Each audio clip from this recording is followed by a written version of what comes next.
Shalom, selamat sore, selamat hari Minggu. Selamat datang untuk beribadah bersama di GBI Rahmat Immanuel Hotel Ciputra pada sore hari ini. Kita akan segera memulai ibadah kita, dan untuk itu kami undang Bapak Ibu dan Saudara sekalian untuk bangkit berdiri.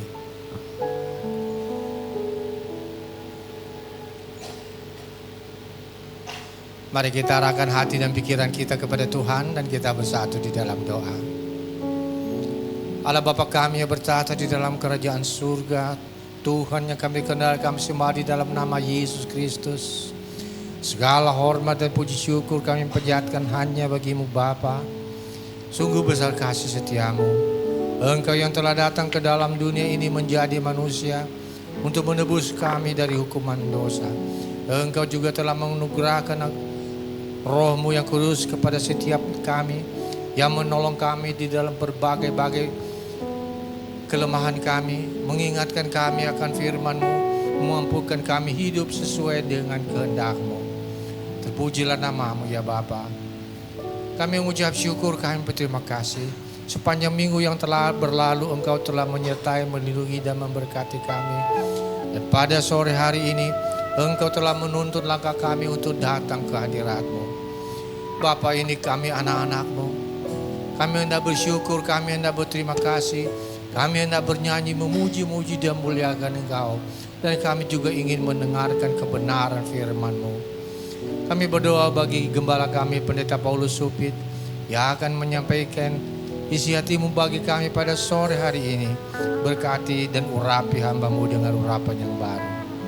Demikian juga kami berdoa bagi seluruh anak-anak-Mu yang mengambil bagian pelayanan dalam ibadah pada sore hari ini, baik worship leader, para singer, para pemain musik, teknisi asar, dan semua tanpa ada yang terkecuali Bapa.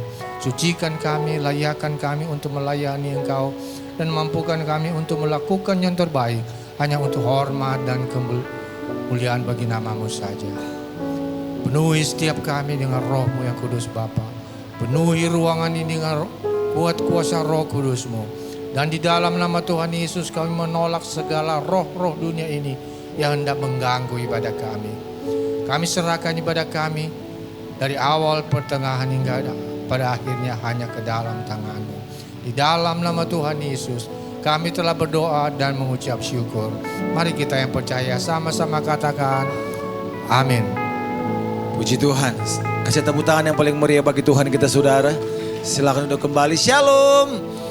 Shalom, puji Tuhan, selamat sore, selamat datang, selamat kita beribadah. Dalam ibadah kita yang terakhir sore hari ini kita bersyukur. Sebelum kita kembali ke rumah beristirahat, mari kita membahas setiap pujian kita sebagai ucapan syukur kita kepada Tuhan. Buat penyertaan Tuhan sudah menolong membawa kita masuk di bulan April ini. Terima kasih Tuhan, kami mau syukuri Tuhan segala yang Tuhan berikan bagi kami. Kami mau syukuri dengan pujian kami, dengan penyembahan kami di hadapan Engkau Tuhan.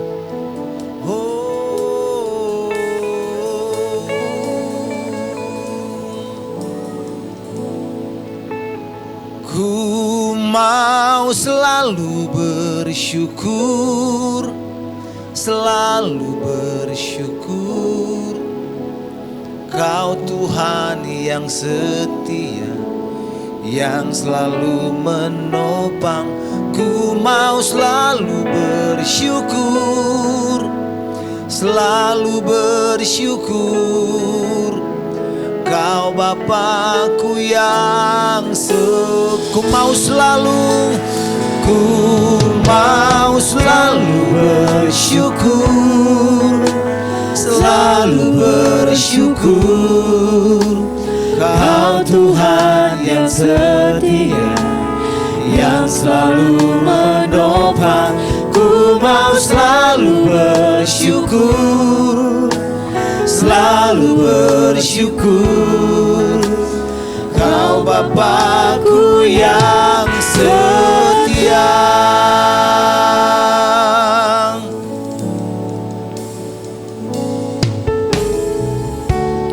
Dengan apa ku membalas kasih-Mu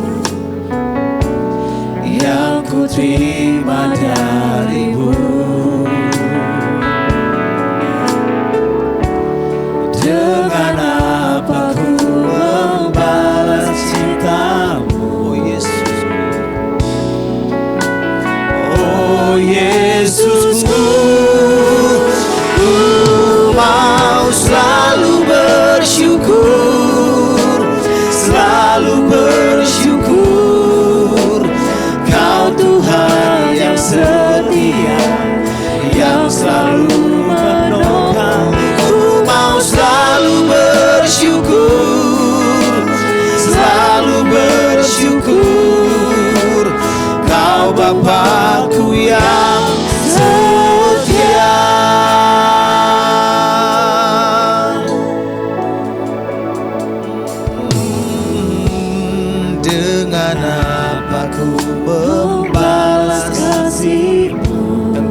terima darimu. Dengan apa ku membalas cintamu, Yesusku. Oh Yesusku, ku mau selalu bersyukur, selalu bersyukur. Kau Tuhan yang setia, yang selalu menolong. Ku mau selalu bersyukur, selalu bersyukur. Kau Bapakku yang, sekali lagi katakan, ku mau selalu bersyukur, selalu bersyukur. Kau Tuhan yang setia, yang selalu menopang. Ku mau selalu bersyukur, selalu bersyukur. Kau Bapakku yang, yuk kita bangkit berdiri bersama-sama. Ku mau selalu bersyukur, selalu bersyukur.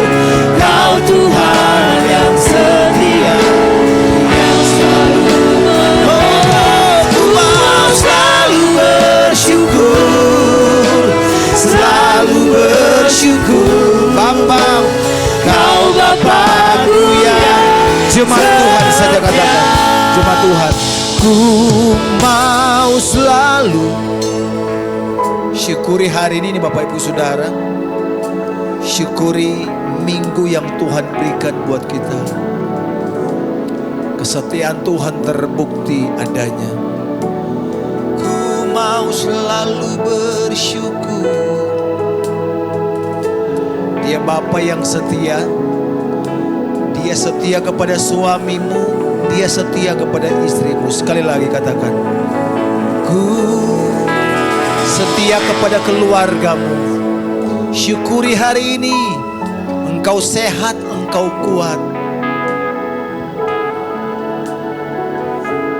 Dia yang menopang hidup saudara dan saya. Ku mau selalu,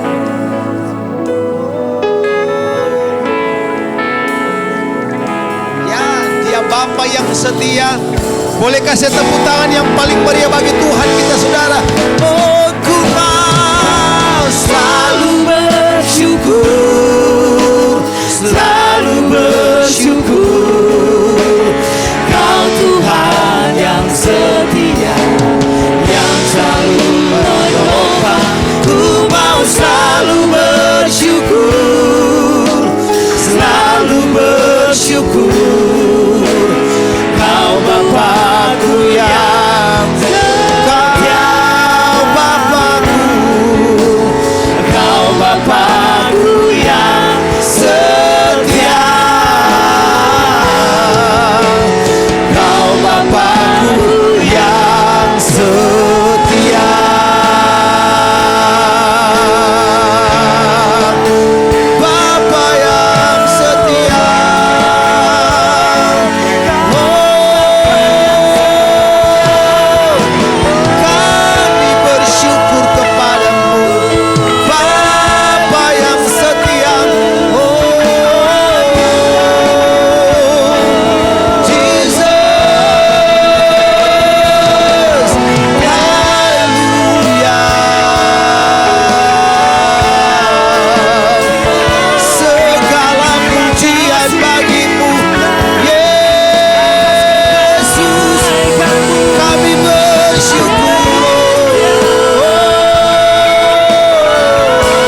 sore ini celikkan mata kami, untuk kami bisa melihat bahwa rencanamu selalu baik untuk kehidupan kami.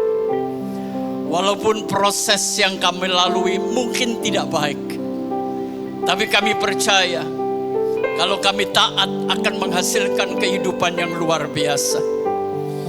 Karena itu siang ini kami bergumul dengan rasa capek, ngantuk, fisik kami, semangat kami untuk mendengarkan firman-Mu.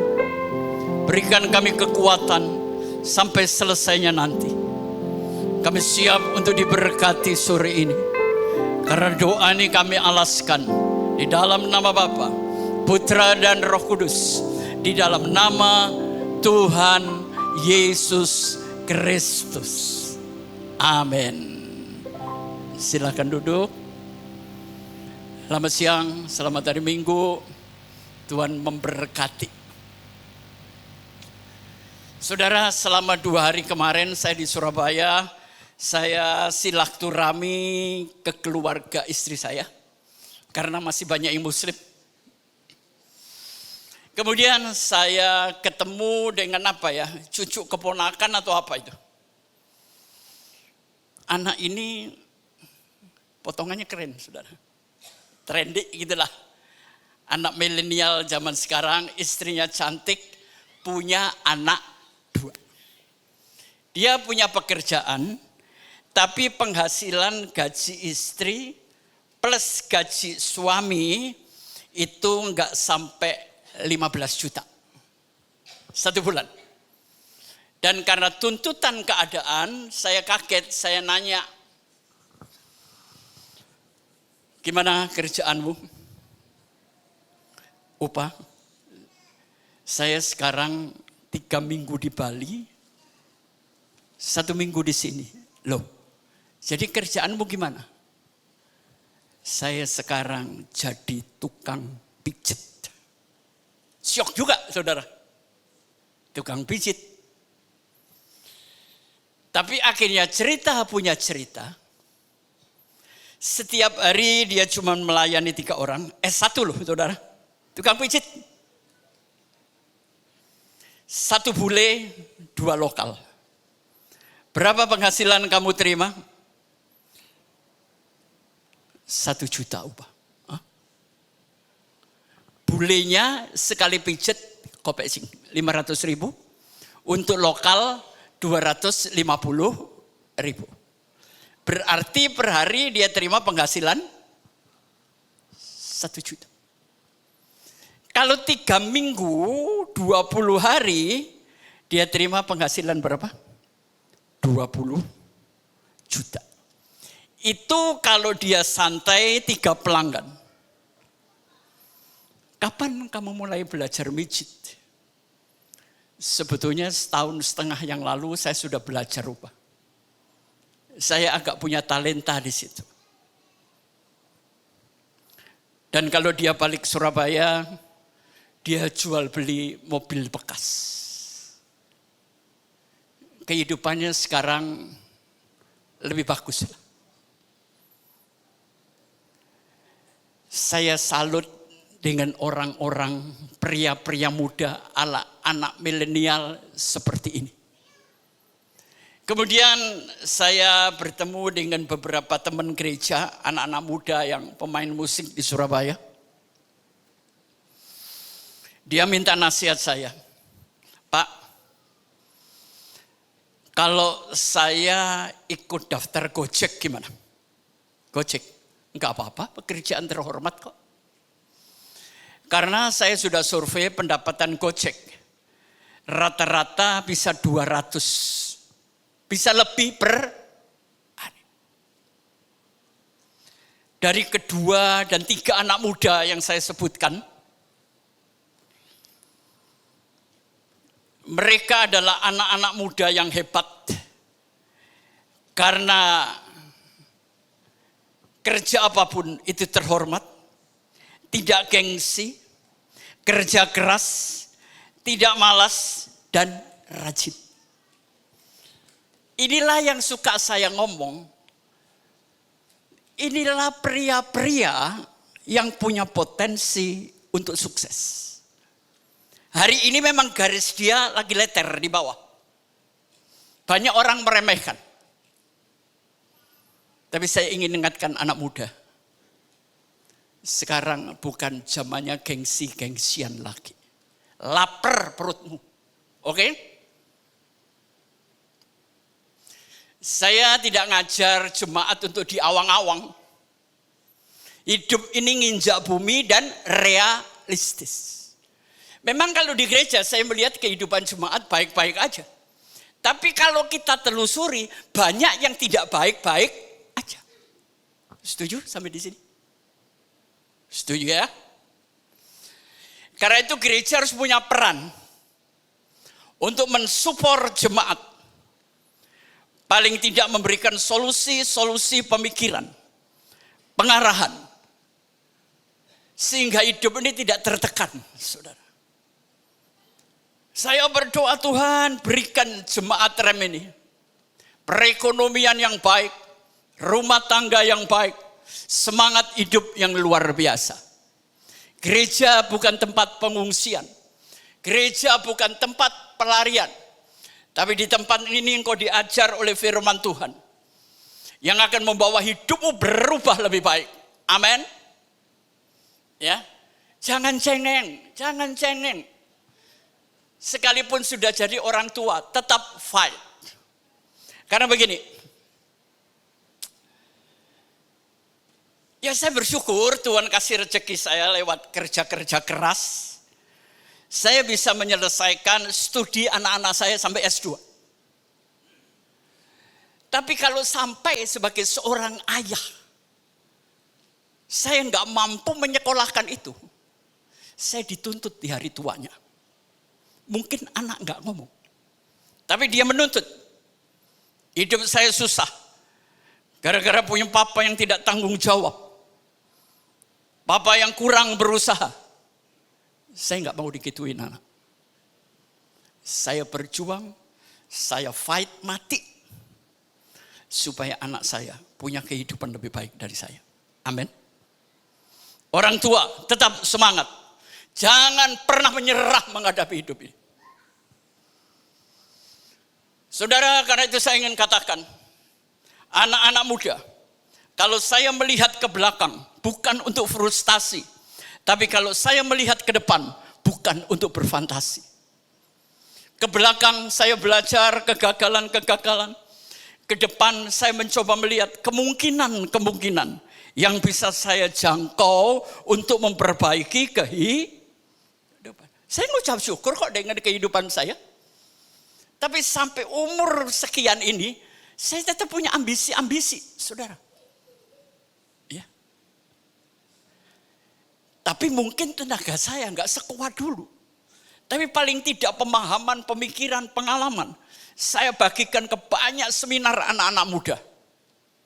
Supaya mereka melek terhadap masa depan. Itu memang cita-cita saya. Saya tidak memberikan janji yang muluk-muluk, ya. Saya cuma ingin anak-anak muda maupun orang tua miliki mental juara. Pak Pengki, apa artinya mental juara? Mental juara itu bukan soal dapat piala, dapat posisi atau dapat duit, bukan, Bu. Mental juara adalah bagaimana saya menggunakan waktu, mengisi hidup dan bermanfaat untuk sesama. Yang kedua, mental juara adalah saya mampu mengeluarkan talenta potensi saya yang terbaik sebelum saya dipanggil Tuhan. Ya. Dan yang ketiga, mental juara bukan membandingkan hidup saya dengan orang lain, kacau. Tapi bandingkan hidupmu hari ini dengan yang kemarin. Kemajuannya berapa? Gitu loh. Ya. Perbaiki rekor hidupmu dengan mengalahkan pencapaian yang kemarin. Oke? Ya. Saya percaya Tuhan itu berjanji untuk memberkati kita. Tapi berkat Tuhan tidak turun dengan cuma berdoa, Bapak Ibu. Sembayang tok, enggak pakai kerja. Iya tetap miskin, bro. Ya. Tuhan mengatakan kepada burung-burung, burung-burung di udara aja nggak kerja, tapi hidup, oke. Tapi burung-burung harus terbang, mencari pohon yang ada bijinya, benar kan? Bukan berarti biji itu diloncatkan oleh malaikat masuk ke paruhnya, enggak. Burung juga punya usaha. Kerja apapun, tapi kalau bermanfaat untuk orang lain, menyejahterakan keluarga, itu pekerjaan sangat terhormat. Oke? Ya. Zaman sekarang ini jarang orang bisa kerja sesuai dengan ijazahnya. Enggak bisa Bapak Ibu. Bukan orang pinter yang sukses, tapi orang rajin. Itu kata Alkitab. Makanya jangan malas berpikir, jangan malas berusaha, jangan malas keluar rumah, jangan malas cari hubungan-hubungan baru. Benar kan? Nah, lewat inspirasi pembicaraan saya dengan anak-anak muda 2-3 hari yang lalu, menimbulkan satu ide materi khotbah yang hari ini ingin saya sampaikan, yaitu labirin kehidupan. Semua tahu apa modelnya labirin? Ya, labirin itu kayak tembok, saudara, melingkar. Tembok itu tingginya di atas kepala manusia. Dan kalau kita jalan, kita susah cari jalan. Kadang-kadang kebentur sekat, mundur lagi, cari jalan lagi. Makanya nanti cari bukunya Who Moved My Cheese, ya, karangan Spencer Johnson. Menceritakan tentang 2 ekor tikus dan 3 kurcaci menemukan keju kehidupan. Kalau Anda berhenti belajar hari ini, Anda akan berhenti jadi orang. Dengar saya baik-baik. Hidup bekerja adalah sebuah pembelajaran. Kita akan melihat 3 cuplikannya. Cuplikan yang pertama, itu kita akan melihat situasi sebuah keluarga. Baru kedua, nyungsepnya keluarga ini. Baru yang ketiga, tangan Tuhan mengangkatnya. Mereka melalui labirin-labirin yang mengerikan. Tapi Tuhan membuat mereka jadi pemenang. Ya, semuanya terambil dari kitab Rut. Kita bangkit berdiri, kita baca cuplikan yang pertama. Ya, Rut pasal 1 ayat 1 sampai 5 dulu. Saya tidak membacanya sampai selesai karena nanti terlalu panjang dan kita sendiri bingung ceritanya, ya. Cuplikan pertama dulu. Pada zaman para hakim memerintah, ada kelaparan di tanah Israel. Lalu pergilah seorang dari Betlehem Yehuda beserta istrinya dan kedua anaknya laki-laki ke daerah Moab untuk menetap di sana sebagai orang asing. Yang kedua, menangis pula mereka.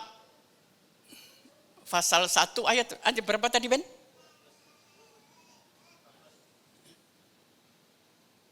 Sebelum ini. Pasal 1 ayat 1 sampai 5, Ben. Sampai 4. Iya. Oke, yang kedua. Nama orang itu ialah Elimelek dan nama istrinya Naomi dan kedua anaknya Mahlon dan Kilion. Semuanya orang-orang Efrata dari Betlehem Yehuda. Dan setelah sampai ke daerah Moab, diamlah mereka di sana. Kemudian matilah Elimelek, suami Naomi, sehingga perempuan itu tertinggal dengan kedua anaknya. Yang keempat, keduanya mengambil perempuan Moab. Yang pertama bernama Orpa, yang kedua bernama Rut. Dan mereka diam di situ kira-kira 10 tahun lamanya. Satu lagi, Ben, ayat kelima. Lalu matilah juga keduanya, yakni Mahlon dan Kilion. Sehingga perempuan itu kehilangan kedua anaknya dan suaminya. Amin. Silakan duduk ya. Silakan Ben, saya minta ayat pertama.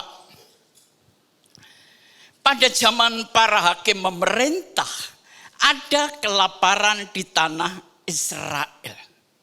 Para hakim itu siapa? Orang bijak, orang pinter yang bisa menyelesaikan solusi kenegaraan.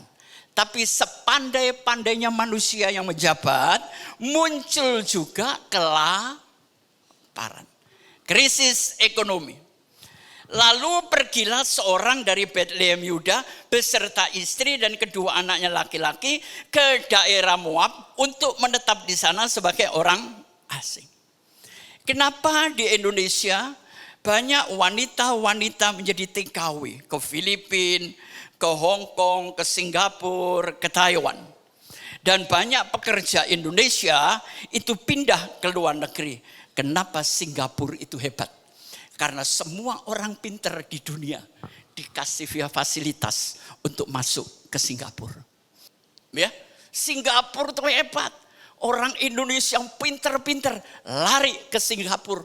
Bukan hanya Indonesia, dunia.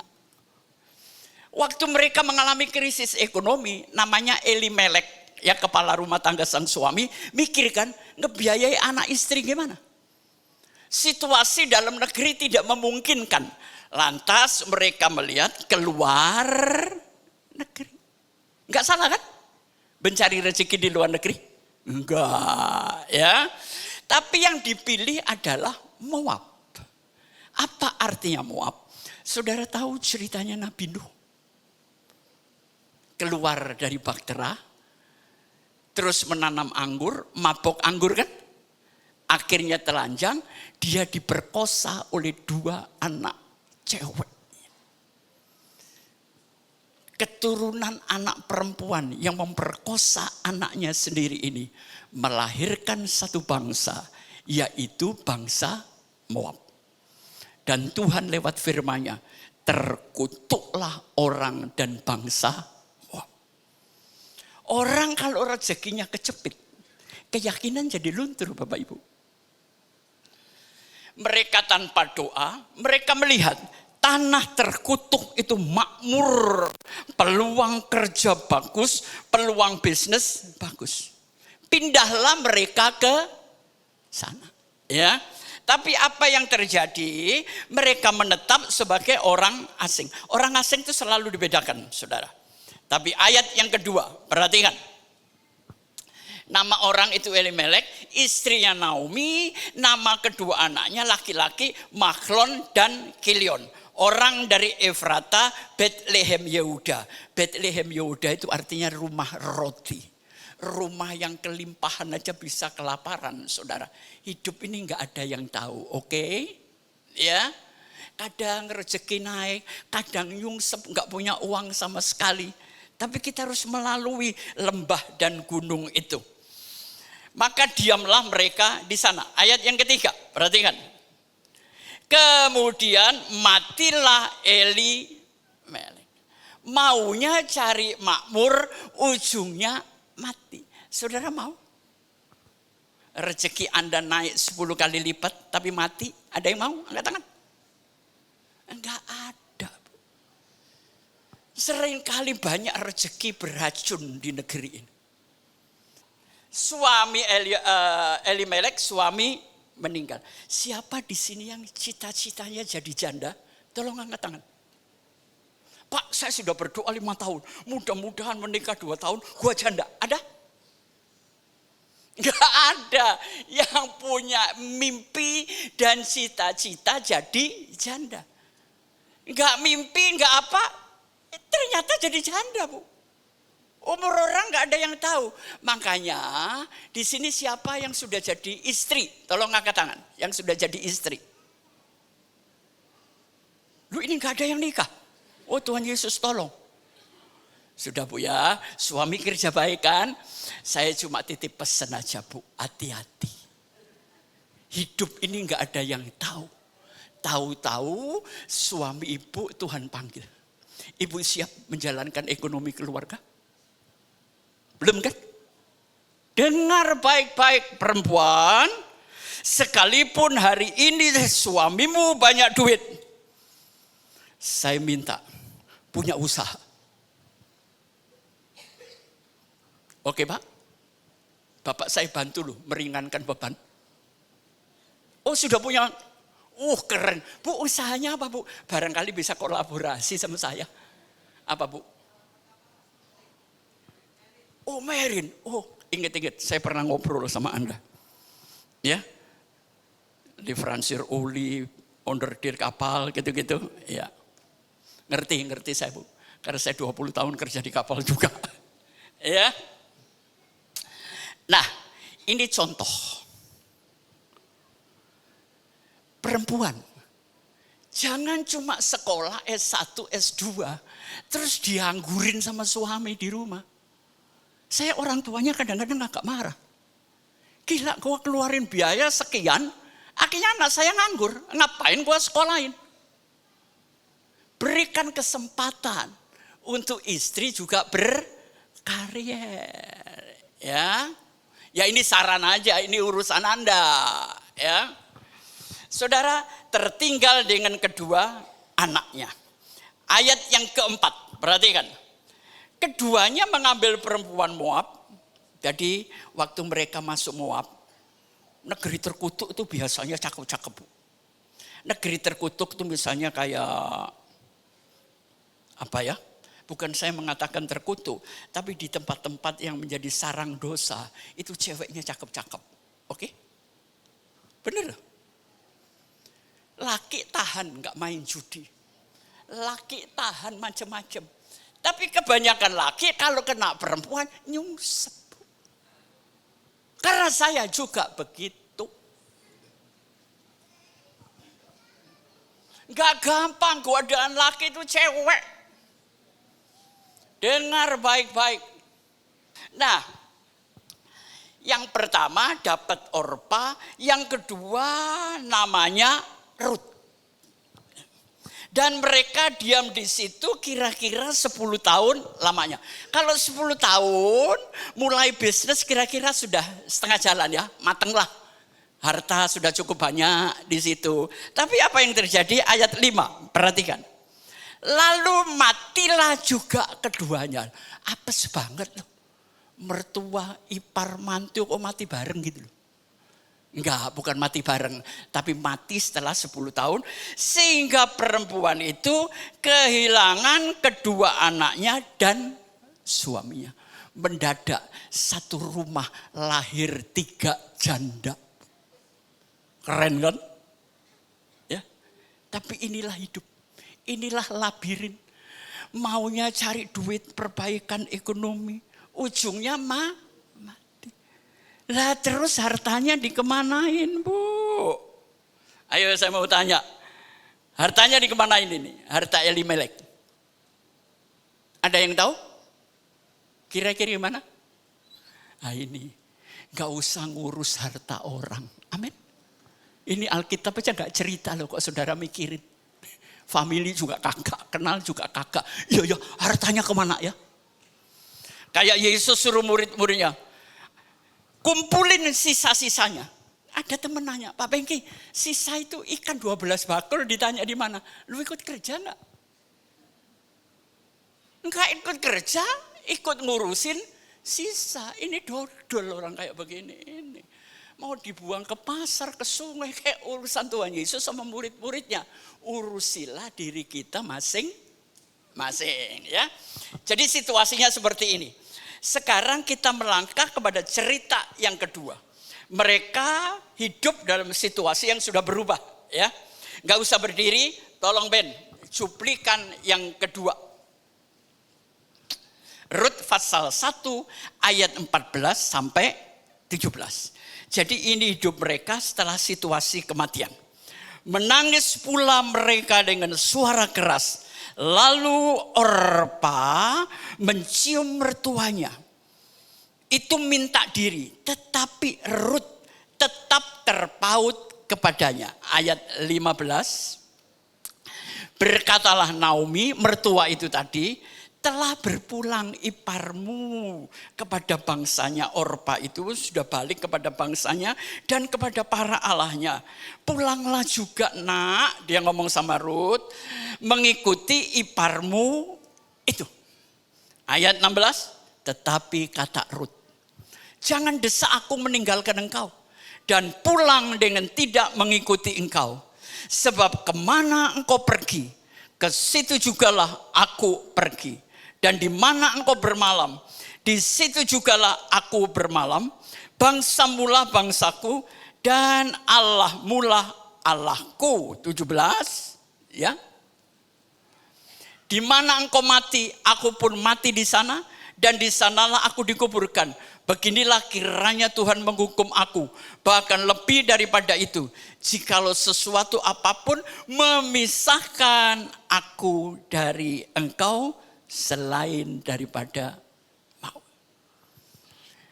Di sini siapa yang jadi menantu? Yang sudah jadi menantu, angkat tangan.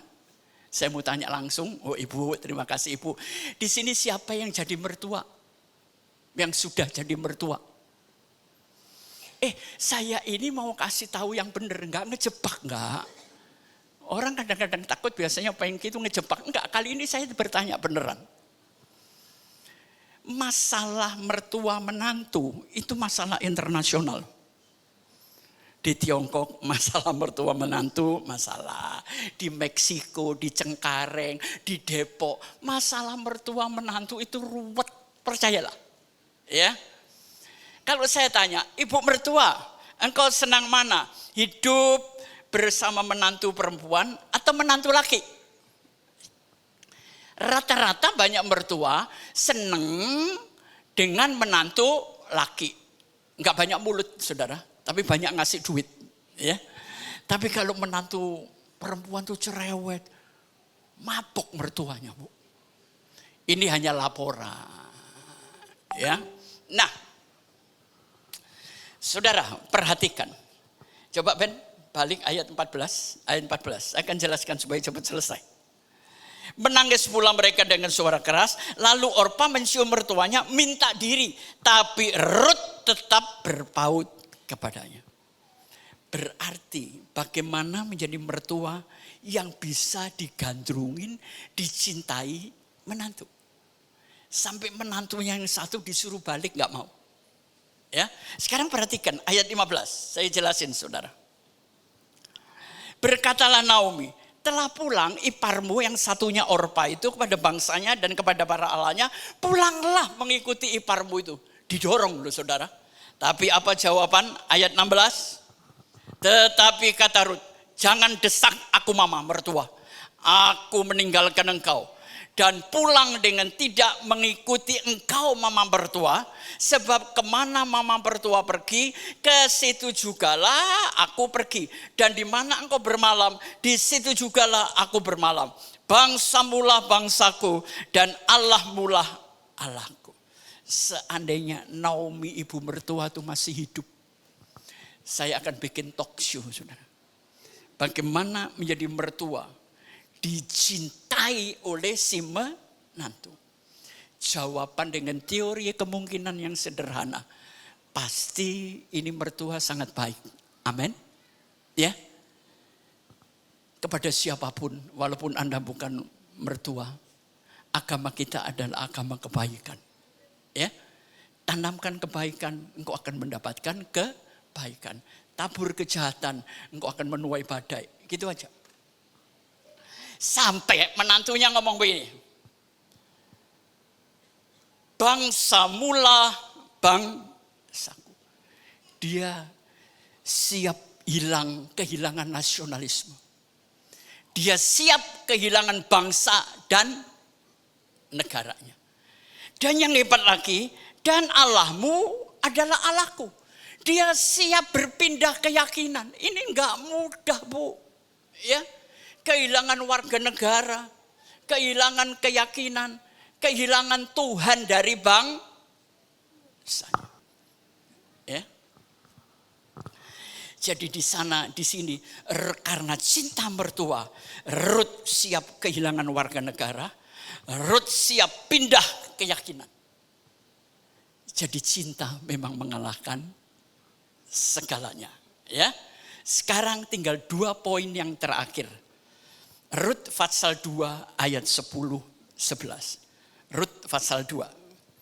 Lalu sujudlah Rut menyembah dengan mukanya sampai ke tanah dan berkata kepadanya, mengapakah aku mendapat belas kasihan daripadamu sehingga Tuhan memperhatikan aku, padahal aku ini seorang asing.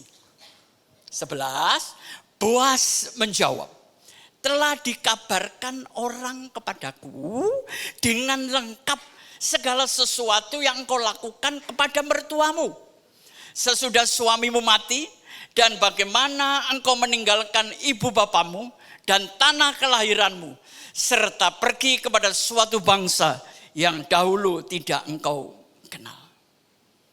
Jadi setelah mereka menjadi janda, hidup mereka susah banget, Bu. Tapi rupanya Elimelek, ya, ketua rumah tangga tadi, punya famili di Moab yang kaya raya. Namanya Boas. Jadi Boas ini adalah keponakan atau saudara ya dari Elimelek. Saudara tahu kerjaan Rut si menantu itu untuk makan aja. Dia tiap hari melipir di sawah-sawah, Bu. Takut ketahuan, ngambil biji gandum yang terlempar angin keluar dari sawah. Dia kumpulin, dia bawa pulang. Cukup lama. Tapi satu hari waktu dia memungut bulir-bulir gandum ini, ada seorang laki yang lewat. Dan kemudian laki ini ngomong begini, dan laki itu namanya Boas. Aku tahu siapa kamu. Aku sudah dengar bagaimana kamu memperlakukan mertuamu. Engkau menantu yang sopan, engkau menantu yang baik. Jadi nama baik, kelakuan baik itu menjadi modal utama untuk sukses. Amin. Dia nawarin, sudah Rut, sekarang gak usah ngambil bulir yang keluar dari sawahku. Sekarang kamu masuk ke sawahku, minta mau berapa kuintal, aku kasih. Dan yang terakhir, perhatikan. Fatsal 4 ayat 13. Kita baca bareng-bareng ya. 2, 3. Lalu Boas mengambil Rut dan perempuan itu menjadi istrinya dan dihampirinya dia. Maka atas karunia Tuhan perempuan itu mengandung lalu melahirkan seorang anak laki-laki. Jadi kalau Anda mau sukses, mau kaya, pungutin padi-padi di pinggir sawah itu, Bu. Jadi pemulung dulu. Siapa tahu ketemu laki yang suka Anda. Enggak, ini memang cerita Tuhan untuk Rut. Ya, ini labirnya Rut, saudara. Mau menikah supaya enak, suami mati, pindah ke Moab supaya enak, malah jadi gelandangan. Mungut padinya orang. Tapi Tuhan tidak pernah tinggal diam. Dia melihat posisimu. Dia melihat apa yang kau kerjakan. Nama baikmu, perilaku kebaikanmu. Itu membuat kebaikan itu dibalas oleh Tuhan lewat orang lain. Amin. Jangan takut kalau kemiskinan harus kita jalanin, Bu. Berjuanglah teman-teman. Ya. Labirin itu memang tidak enak, tapi tangan Tuhan enak untuk kita walaupun melalui hal-hal yang tidak enak. Sudah, khotbah saya selesai gitu aja kok. Apalagi jam 3, jangan panjang-panjang, Bu, capek. Ya. Tapi baik, kita akan melihat bagaimana menjalankan materi-materi itu tadi, Pak. Silakan Ben, Erik, ya. Kita dengerin lagu dan kita lihat langkah-langkah di dalam kehidupan ini.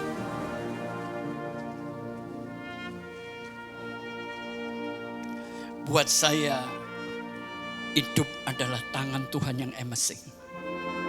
Banyak keajaiban dalam hidup ini.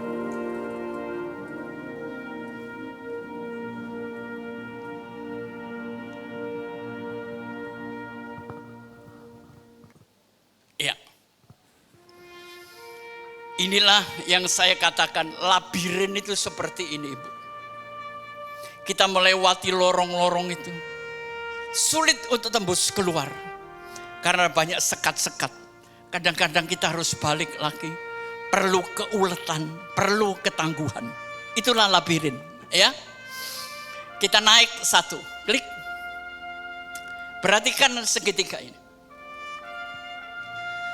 Saudara, dari titik 0 menuju sukses itu susah enggak? Susah enggak, teman-teman? Susah ya? Banyak syarat, banyak perjuangan. Dari hidup miskin menjadi sukses itu susah. Tapi kalau Anda hidup dalam kemiskinan, itu lebih susah. Amin. Saya bukan orang matre, enggak, Bu. Saya berjuang, saya ngelesot dari titik 0. Belasan tahun saya berjuang. Dan akhirnya Tuhan izinkan saya mencapainya walaupun belum sempurna, saudara. Ya, menjadi orang sukses itu susah. Tapi kalau Anda hidup tidak sukses, hidupmu lebih susah. Setuju? Berjuanglah. Jadilah petarung-petarung yang tangguh dalam kehidupan ini. Jangan cengeng, saudara.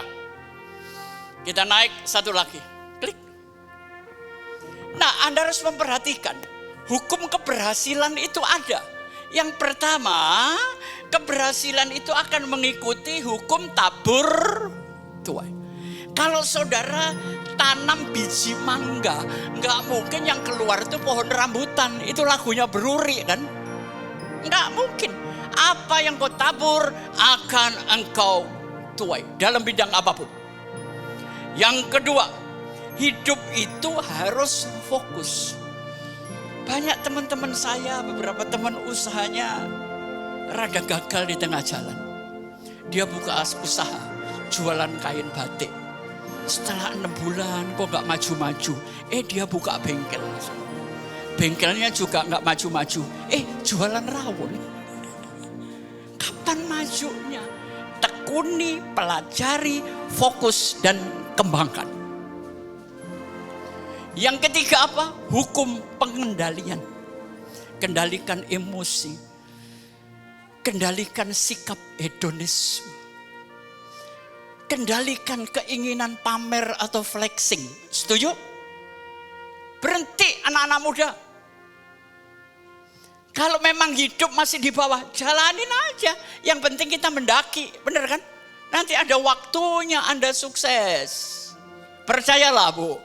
Semua itu proses. Yang keempat apa? Daya tarik. Kepribadian Anda, soft skill Anda, bibit bebet bobot. Gimana kalau Anda orang yang tidak menarik? Bukan berarti Anda harus cantik loh. Enggak. Ada orang jelek rupa, tapi pribadinya menyenangkan, saudara. Sudah jelek rupa, ngomongnya bencekno. Ya kan? Enak saya ngelihat. Rezeki jauh lah. Ya. Saudara siap menjadi pribadi yang menarik, menjadi pribadi yang banyak disukai orang. Amin. Ya. Dan yang terakhir apa? Hidup itu adalah bertumbuh.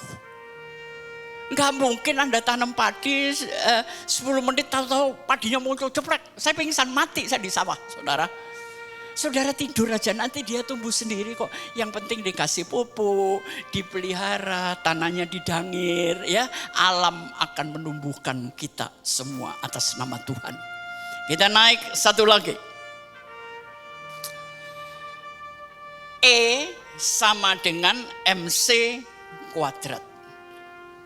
Ini adalah hukum fisika, saudara. E itu adalah energi. Kalau Anda ingin hidup lebih baik, Energinya harus bagus, saudara. Cara berpikirnya, semangat hidup. Jangan pagi ngeluh, siang ngeluh, malam ngeluh, rusak mati. Percaya? Ya, bersyukur aja sambil berusaha. Ya, M-nya apa? M itu masa. Kapasitas Anda itu sebagai apa? Belajar, belajar, dan belajar terus. Saudara, jemaat di sini. Ada anak muda S1. Jualan tahu di trotoar Pluit, Bu. Hidupnya enak. Kalau saya kerja digaji paling UMR, tapi dengan jualan tahu, semalam dia bisa menghasilkan 600-700 ribu. Teman saya jual soto di bandara, Bu.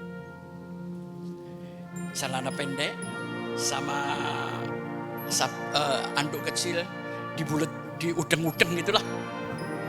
Per hari omset 1,5 juta.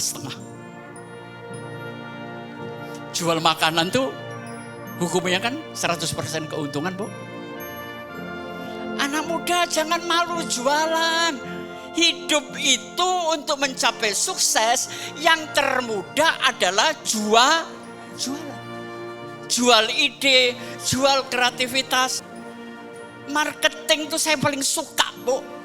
Walaupun sering ditolak, bener kan? Enggak apa-apa, nguji mental juara. Kemudian siapa? Percepatan. Bisa kolaborasi, bisa dimodalin sama family, orang lain, ya. Jadi sukses adalah E sama dengan MC kuadrat. Kita naik lagi.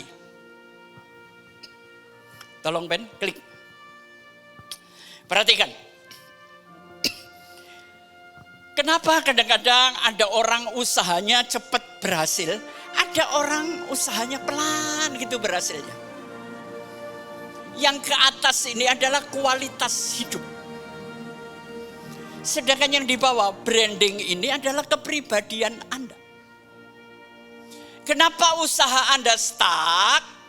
Karena yang pertama, kepribadianmu kurang bagus. Cuma sampai di sini, kualitasnya cuma sampai segini. Tapi perhatikan, personalitimu jelek, tapi kualitas kerjaanmu bagus. Tapi berkembangnya slow, pelan, ya. Tapi kalau personality Anda bagus, ya, kualitas Anda bagus, maka Anda mencapai kotak biru yang namanya sukses. Tapi kalau kualitasnya jelek, cuman separuh, tapi kepribadiannya bagus, ini seringkali berantakan di tengah jalan, saudara. Ya. Jadi ini bisa dibaca dari metriknya. Oke, kita naik lagi. Klik. Perhatikan segitiga, paling lebar, paling bawah. Inilah normal people, manusia biasa. Bisa kerja, gaji ngepas, hidup sehat. Ini paling banyak, saudara. Tapi banyak ngeluh. Tapi kalau Anda ingin meningkatkan kehidupan, jadilah profesional. Tekuni satu bidang. Sekarang diperlukan keterampilan yang menghasilkan pendapatan tinggi. Setuju? Saya nggak tahu. Anda talentanya keterampilan apa? Silakan belajar, saudara. Banyak kursus, banyak buku. Yang ketiga, jadilah expert. Keterampilan Anda itu menjadi sebuah keahlian. Saudara, kadang-kadang ibu-ibu sering ke salon kan? Yang motong mau kapster atau yang punya? Kalau yang punya mahal, Bu. Saya kan pernah cerita, saya mau potong rambut, langganan saya tutup. Dulu waktu rambut saya masih gondrong, Bu. Sekarang kan ganteng, udah kayak. Tukang potong saya tutup. Terus saya jalan-jalan di Mall Anggrek, ada di situ tukang potong. Aduh, saya lupa ya. Ya sudah, saya anggap harganya biasa lah. Saya duduk. Pak, mau dipotong kapster atau ownernya, Kapster aja lah. Ngapain potong aja mahal-mahal. Waktu duduk, saya nengok kanan, nengok kiri. Itu tarifnya membuat saya shock, Bu. Potong biasa 1.200.000. Tapi gue kejebak udah duduk malu kan. Tapi dasar pengki bajingannya keluar, Bu. Akal gue pakai. Gimana menghindari potong 1.200.000, Bu. Seumur mulai zaman engkong saya nggak pernah bayar 1.200.000, Bu. HP saya ambil. John, lu di mana, John? Gua di sini. Kamu di situ, ya udah. Tunggu ya 2 menit. 2 menit, saya lagi mau potong rambut. Saya pamit sama yang daftar. Mbak, saya ke teman saya sebentar ya. Ditunggu. Oh iya Pak, bablas hilang. Padahal nggak ada yang telepon, Bu. Selamatlah 1.200.000, Gusti Allah. Tuhan Yesus tolong saya.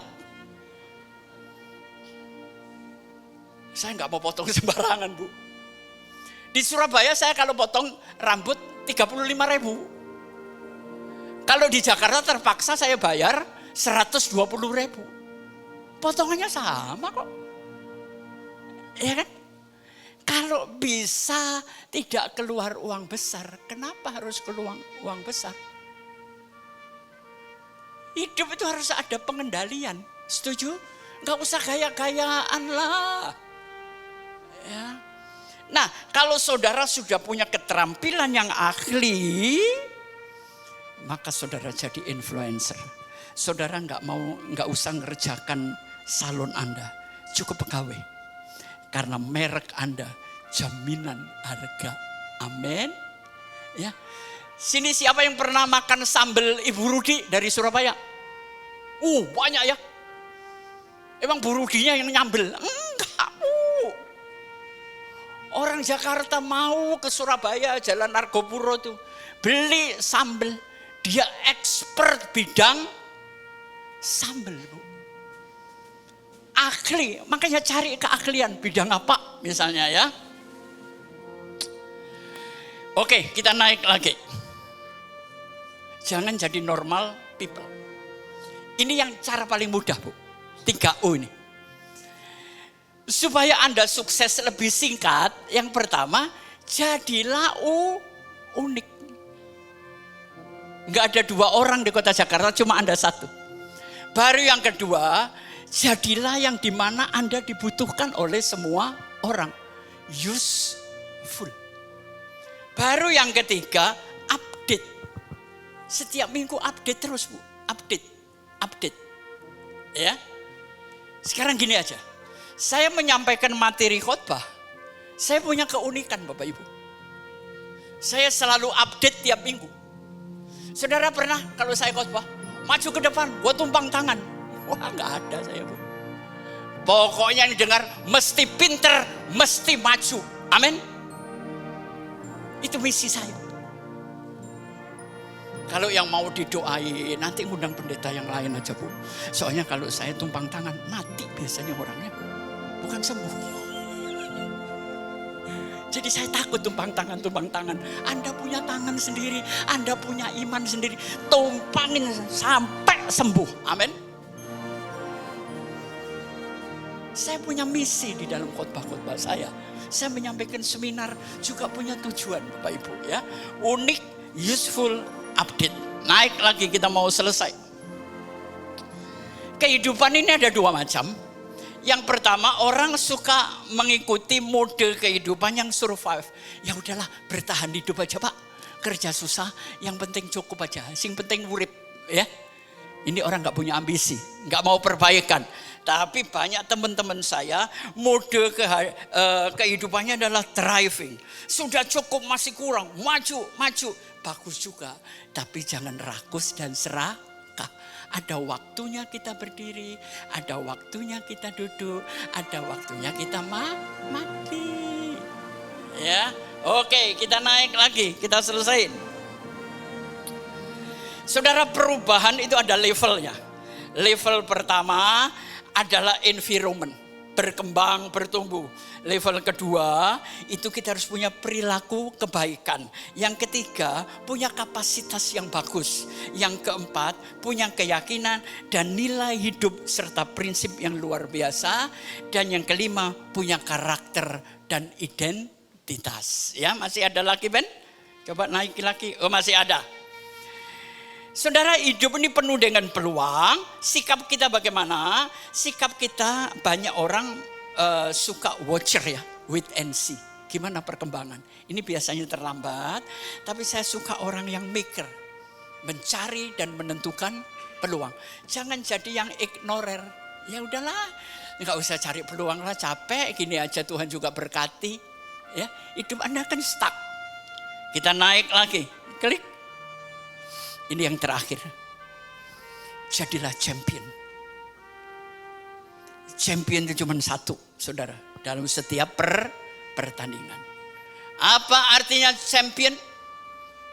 Punya keahlian komunikasi. Bicaranya tertata, rapi, sopan. Kedua, heart. Ini motivasi yang tertinggi. Memiliki hati yang penuh belas kasih. Yang ketiga, attitude. Sekali lagi, perilaku. Yang keempat, cara berpikir. Yang kelima adalah personality Anda. Ya, kepribadian Anda. Yang keenam, introspeksi. Yang ketujuh, cari peluang, berdoa dan usaha. Yang kedelapan, niche. Bagaimana membangun hubungan komunitas sehingga mendatangkan banyak pelanggan di dalam kehidupan. Yang terakhir kita naik, kayaknya sudah selesai. Iya. Nah, kalau Anda sudah champion, Anda tinggal sukacita main gitar di pinggir pantai. Amin. Ya santai aja, tapi penuh perjuangan. Tuhan memberkati. Amin.